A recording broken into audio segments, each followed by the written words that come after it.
이것을 진정명 회복을 원인으로 하는 소유권 이전 등기라고 합니다. 이렇게. 그래서 원래는 말소 등기할 상황에서 그렇게 하지 않고 이전 등기할 때 그럴 때 원인을 진정 명의 회복이라고 합니다. 이렇게 하는 거예요. 오케이? 칠판 보세요. 그럼 이 4번 등기 이제 그럼 4번 등기를 봐야 되는데 이게 4번 등기가 지금 진정명 회복이잖아요. 그럼 이 4번 등기는 신청해야 해주겠습니까? 직권으로 하겠습니까? 자, 어떻게 하겠어요? 자, 어떤 생각이 났어요 또? 자, 이런 사정이 있다라는 사실을 등기관이 알까? 생각해 본 거잖아요. 그죠? 모르겠지? 모르니까 어떻게 한다고요? 신청. 그럼 이 4번 신청을요. 어떻게? 공동으로 하겠습니까? 단독으로 하겠습니까? 어떻게 한다고요? 자, 이 등기 4번 등기 누가 하고 싶어 해요? A가 하고 싶겠지? 그럼 A가 나 진정으로 하고 싶어요. 그럼 혼자가 살 수 있을까요? 이 등기가 되면서 어떤 C는 어떻게 돼? C 등기상에서 C는 소유권을 잃죠. 이 등기가 되면 등기상에서 A는 소유권 같지만 C는 소유권 잃거든. 손해보는 쪽이 나온단 말이에요. 근데 A가 혼자 가갖고 내 등기해 주세요. 그럼 되겠어요? 나 진정을 하고 싶다. 라고 애절한 눈빛으로 쳐다보면 해주나? 그럴 리가 없지. 협조해야 되는 사람이 있잖아요. 그러니까 어떻게 하는 거라고요? 공동을 하면 공동. 공동 신청이 이게 원칙인 거예요. 그런데 여기서 A가 C를 상대로 해가지고 너 나에게 소유권 넘겨달라라고 했을 때 C가 넘겨줄까요? 안 넘겨줄 것 같지요? 근데 물어는 봤어야지. 넘겨줄래? 이렇게 물어봤어야 될 거 아니야. 그래가지고 어떻게 하는 거라고요? 넘겨주겠다 그러면 어떻게 하는 거고? 공동아. 근데 너 같으면 하겠냐? 이렇게 나왔다고 C가. 어? 너 같으면 하겠어? 이렇게 나왔단 말이에요. 그럼 이제 A는 어떻게 하겠어? 그렇지. 소송을 해야지. 공동해야 될 상황에서 이게 상대방 협조 안 할 것 같을 땐 항상 뭐 하라 그랬어요? 소송하라 그랬지. 그래서 얘는 이겨요, 져요? 그치, 지면 안 돼. 수업이 안 되니까. 금방 이기죠, 금방. 2초면 이기잖아, 2초면. 그럼 얘가 이제 뭐가 되는 거예요? 승소한 등기 권리자가 되는 거예요. 그럼 판결을 가지고 어떻게 하는 거라고요? 단독 신청하는 거지. 알겠죠?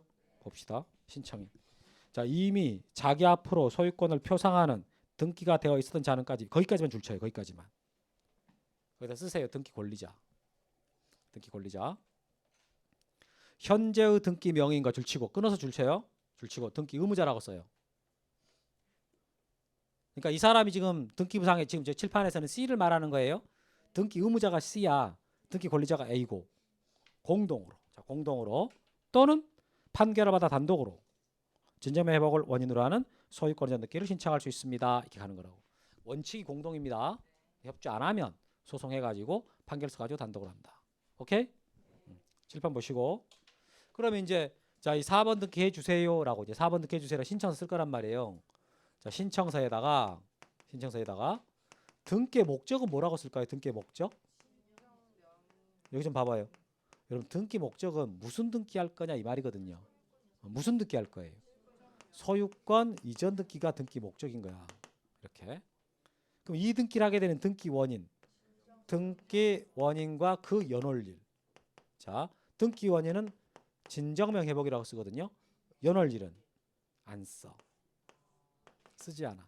아까 말했지만 이 진정명 회복이라는 것은요. 이게 논리적으로 말이 안 되는 것을 현실적 필요에 의해서 만들어낸 이론이라 그랬죠. 그래서 원인은 만들었겠는데 굳이 일자까지 쓸 것은 없다라는 거지. 일부러 만든 것을. 그래서 원인은 쓰되 일자는 쓰지 않는다. 그래서 거기 보세요. 3번에 1번 신청 정보의 등기 목적은 소유권 이전이라고 씁니다. 등기 원인은 진정명 회복이라고 기록을 해요. 그러나 등기 원인 일자는 기록할 필요가 없다. 이렇게 나왔어. 오케이. 자, 확인합시다. 여러분 우리가 배웠던 것 중에 등기 원인과 일자를 아예 안 써버리는 등기가 있어. 그게 무슨 등기예요? 소유권 보존 등기. 소유권 보존 등기 아예 안 써버리죠. 그런데 자, 등기 원인은 쓰는데 일자를 안 쓰는 등기도 생겼어 이제. 그게 뭐라고요? 진정 명의 회복. 이 두 개를 제외한 나머지 등기들 있죠. 대부분들 전부 다 등기 원인과 일자가 기록이 돼요. 그러니까 시험에 나올 때는 뭐가 나오겠어요? 보존 등기하고 진정 회복이 나오는 거야. 등기 원인과 일자랑 관련돼 갖고 특징을 갖고 있는 게 이 두 개밖에 없거든. 알겠어요? 아예 안 써버린 등기가 보존 등기. 원인은 쓰되 일자를 안 쓰는 등기가 진정명 회복. 이렇게 두 개를 갖고 이 원인과 일자 관련돼서 문제가 출제됩니다. 오케이? 여기까지 했어요. 자, 여기까지 해서 소유권 관련돼서 이제 이전 등기 되는 내용들 아주 기본적이지만 중요한 것들 위주로 말씀드렸고, 지상권, 지역권, 전세권 일단 패스. 시간 남으면 하고 안 남으면 안 할 겁니다. 자, 415페이지 저당권 여기 갈게요. 칠판 좀 봐봐요. 아까 제가 여기다가 소유권하고요, 다음에 지상권, 지역권, 전세권, 임차권, 저당권, 권리, 질권, 채권담보권 이렇게 썼잖아요. 8개 권리 중에 시험에 제일 많이 나온 것은 뭐겠어요? 어떤 거요? 아니, 소유권이 제일 많이 나오지. 제일 중요한 권리 아니에요? 아니, 이게 어떻게 소유권을 덜 나온다고 생각할까요? 납득이 좀 덜 가네. 제일 많이 나와요. 반드시 2문제 이상은 나와요. 그 다음에 많이 나오는 것은 저당권이에요. 저당권. 이게 많이 나오는 거야. 저당권은 한 문제는 꼭 나와요. 근데 얘가 쉽게 나올 때가 있고 어렵게 나올 때가 있는데, 진짜 어렵게 나올 때가 있거든, 저당권 이거. 그럼 어떻게 해야 돼요? 찍어야지. 그렇지. 저당권 저거 진짜 어렵게 나와버리면 손 못 대게 나와요. 가끔 그렇게 나올 때가 있어. 근데 우리는 그걸 맞추려고 공부를 하면 안 돼요. 여러분 몇 개만 맞으면, 몇 점만 맞으면 돼요. 본인이 맞고 싶은 점수가 몇 점이냐고. 그거 맞추면 되는 건데, 근데 저거 알아야 맞추는 거 아니에요. 제가 지금 여러분들한테 설명하고 있는 내용들 있죠. 기본적인 내용 설명하고 있잖아. 그거 다 아시잖아요. 그럼 여러분들 원하는 점수 충분히 맞습니다. 이런 거. 근데 막 기출문제 보다 보면 진짜 어려운 것들이 있어요. 그런 것들은 어떻게 하라고요? 그것들은 너는 그냥 패스 이렇게 하고 넘겨버려야지. 그거 맞추겠다고 공부하신 분들이 있거든. 공부 잘못하고 있는 거예요. 그런 분들은 진정명 회복이 뭔지를 알아야 돼. 원인과 일자를 아예 안 쓰는 듣기가 있고, 하나는 쓰는데 하나는 안 쓴다. 이런 거 있잖아요. 이런 거 본인이 알고 있나 생각해봐요. 그런 거 모르는데 막 어려운 문제 맞추려고 애쓰고 있다? 그건 점수 나오지도 않을 뿐만 아니라 점수가, 고생만 하지 점수는 안 나옵니다. 그러니까 매번 잘 나오고 기본적인 거 있잖아요. 그런 걸 틀리면 안 되는 거야. 그래서 저당권 이거 아주 어렵게 나올 때가 있지만 그래도 거의 한 70% 정도는 맞출 수 있게 그 정도 우리가 준비하면 되는 거거든요. 근데 소유권은 여러분 생각보다 어렵게 안 나갑니다. 양이 좀 많아서 그렇지 소유권은 딱 범위 안에서 나와요. 이게. 근데 얘가 조금 좀 그렇고, 나머지 것들은 그냥 무난해요. 이 나머지 것들은 제가 굳이 여기 지금 애써도 안 해도 돼. 1월달 가서 해도 충분하거든. 이 용의권들 이것들. 용의권은 내용 자체가 어렵게 나온 적이 한 번도 없어요. 한 번도. 무난하게 나온다고. 자, 저당권 들어가는데, 저당권은 담보권이에요. 여기 있는 것들은 다른 사람 부동산 좀 빌려 씁시다라는 용의권이고, 이건 담보권이라고 돈 안 떼이고 받으려고 하는 거. 그럼 저당권이 담보권으로서 제일 많이 활용되는데 이유가 뭐냐? 저당권의 가장 장점. 여러분들이 아파트를 은행에다가 담보 잡히고 돈을 빌려올 수 있잖아요. 그러면 아파트 점유율을 넘겨버려요? 계속 여러분들이 점유를 하고 있어요? 그게 최고 장점이에요. 전당포에다가 물건을 맡기고 돈을 빌려올 수 있잖아요. 그것도 담보 잡히는 거거든. 근데 전당포에다 맡길 때는 어떻게 합니까? 아예 점유율을 넘겨줘 버리잖아. 내가 사용을 못해요. 그러니까 그건 담보 잡히는 게 부담스러운데, 이게 저당권을 설정할 때는요, 점유율을 내가 계속 쓰고 있는 거기 때문에 넘기질 않는다고. 담보 가치만 잡혀주는 거예요. 그러면 빌리는 쪽에서 본다면은 되게 좋은 점이지만, 빌려주는 쪽에서 입장에서 한번 생각해. 빌려주는 쪽. 그럼 불안하잖아. 이게 담보는 잡고 있지만 쓰기는 이 사람 쓰니까. 근데 만약에 얘가 약속을 안 지켜버린다, 채무자가. 그래버리면 경매시켜버립니다. 바로 경매시켜버릴 수 있어. 경매시켜가지고 그걸 팔아버린단 말이에요. 팔아가지고 대금이 나오면 거기서 우선 면제 받아요. 그런 서로 장점이 있기 때문에요. 이게 활용이 많이 돼요. 그래서 저당권이 가장 많이 담보로 활용되는 이유는 지금 그런 성질 때문에. 자, 봐보세요. 저당권이란 채무자 또는 제3자, 즉 물상보증인이요, 담보로 제공한 부동산의 점유를 이전받지 않고, 점유를 이전하지 않아, 그 담보 가치만 지배하고 있다가 채무 변제가 없을 경우에 경매에서 그 목적물로부터요 우선 변제 받을 수 있는 담보 물건을 말합니다. 이런 말이 나왔어요. 어때요? 읽어보니까 이게 무슨 뜻이다? 감 오지요? 이렇게. 그러면 저당권의 목적이 될 수 있는 권리가 뭐냐? 칠판 봐봐요. 그럼 저당권의 목적이 될 수 있는 권리 중에 당연히 될 것은 뭐겠어요? 당연히 어디에다가 저당권 설정할 수 있겠어요? 여기다 하지. 소유권에다가 당연히 할 수 있는 거예요. 그러면 지상권, 지역권, 전세권, 임차권에 이런 것도 할 수 있어요? 응? 여기서 될 수 있는 것은 지상권하고요, 전세권이야. 세 개요, 세 개. 소유권, 지상권, 전세권, 여기다가 저당권 설정할 수 있어. 나머지 권리는 안 돼. 이렇게 우리 민법에서 규정을 해놨어요. 저당권의 목적이 될 수 있는 권리는 딱 세 개거든. 그 세 개가 소유권하고 지상권하고 전세권이라고. 오케이? 그렇게 세 개만 할 수 있습니다. 자, 그 다음에 여러분 이런 거 혹시 본 적 기억나십니까? O, X, O, X. 이게 뭐였어요? 저게 뭐냐? 맞고 틀렸다 그런 뜻인가? 그러면 안 돼요. 자, 이게 여기 뭐가 써지고? 부동산의 일부라는 말이 붙었고, 자, 왼쪽에 여기는 뭐가 붙었고요? 소유권의 일부라는 말이 붙었지. 이 말을 다른 말로 뭐라 한다고요? 지분이라고 그래. 자, 위에는 뭐가 써졌어요? 전세과 같은 용의권이 들어오죠. 여기는 뭐가 들어와요? 저당권 들어왔단 말이에요. 그러니까 자, 건물이나 토지 일부에다가 저당권은 된다 안 된다? 안 돼요.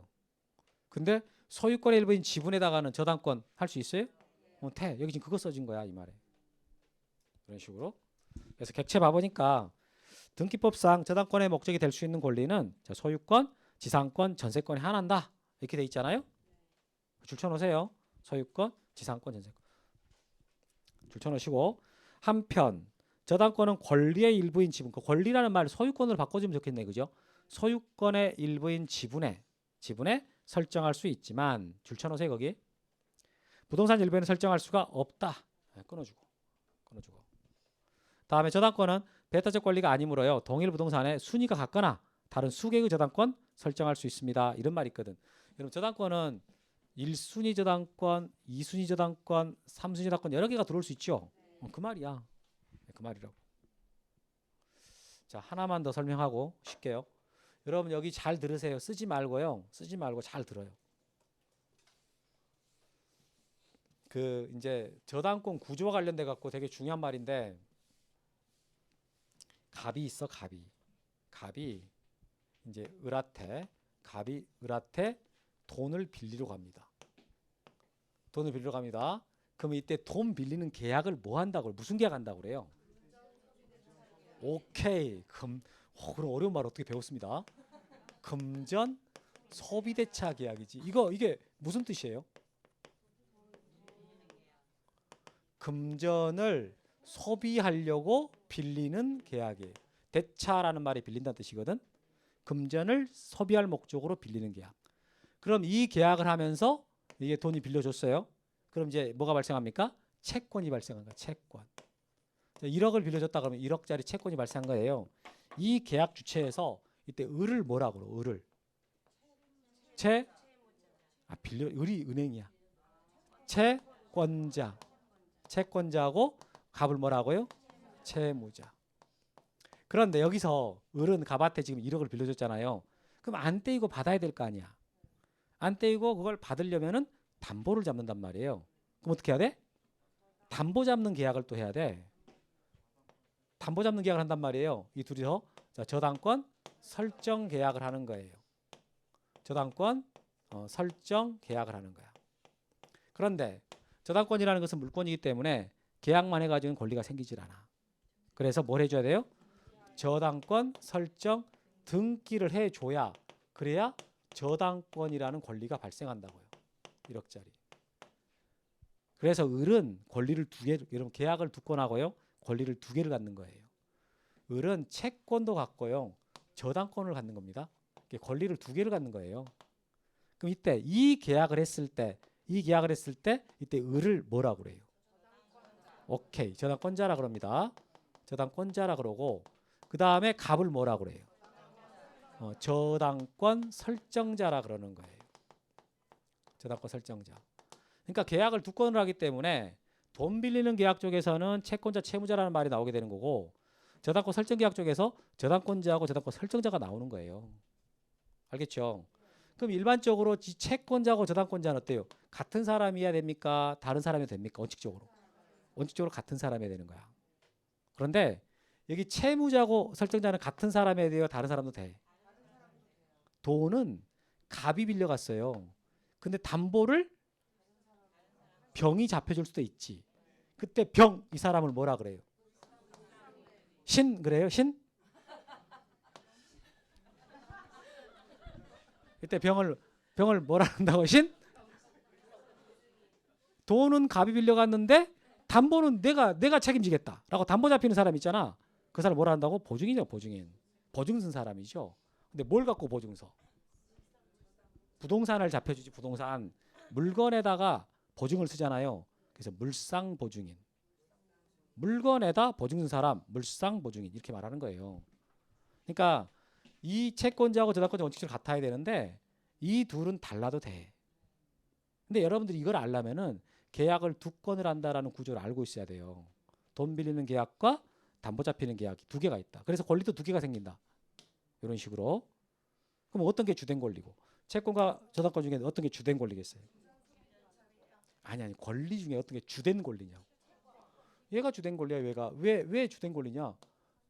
얘가 없으면 얘가 나올 수가 없지. 채권이 발생을 해야 담보하려고 저당권이 있는 거지요. 주된 권리고 종된 권리예요. 이렇게 이 구조를 여러분들이 알고 계셔야 돼. 이 구조를 알잖아요. 민법에서 담보권 공부할 때 엄청 쉬워질 거야. 도움이 많이 될 거거든. 반드시 계약을 두 건 하고 권리가 두 개 발생한다. 그래서 그 계약이 두 개이기 때문에 채권자 채무자라는 표현과 그다음에 저당권자와 저당권 설정자라는 표현을 섞어 써버리면 안 되는 거예요. 섞어 쓰면 안 되는 거야. 그래서 우리가 지금 배우려고 하는 게 이거지. 이걸 배우려고 하는 거예요. 저당권 설정 듣기고 이걸 배우려고 하는 거라고. 그럼 저당권 설정 듣기 해달라라고 신청할 때 그때 원인은 뭐가 되겠어? 원인은 이 저당권 설정 듣기를 하게 되는 원인 이거지. 이게 아니라 이거란 말이에요. 이게 계약으로 인해서 이게 나오는 거니까. 그래서 여러분들이 등기부 때 보잖아요. 그럼 저당권 설정 듣기를 보면 그 원인이 설정 계약이라고 돼 있어. 응? 소비대차 계약이라고 안 돼 있다고. 설정 계약이라고 돼 있지. 그래서 우리는 지금 이걸 배우려고 그러는 겁니다. 아시겠어요? 쉬었다 하겠습니다.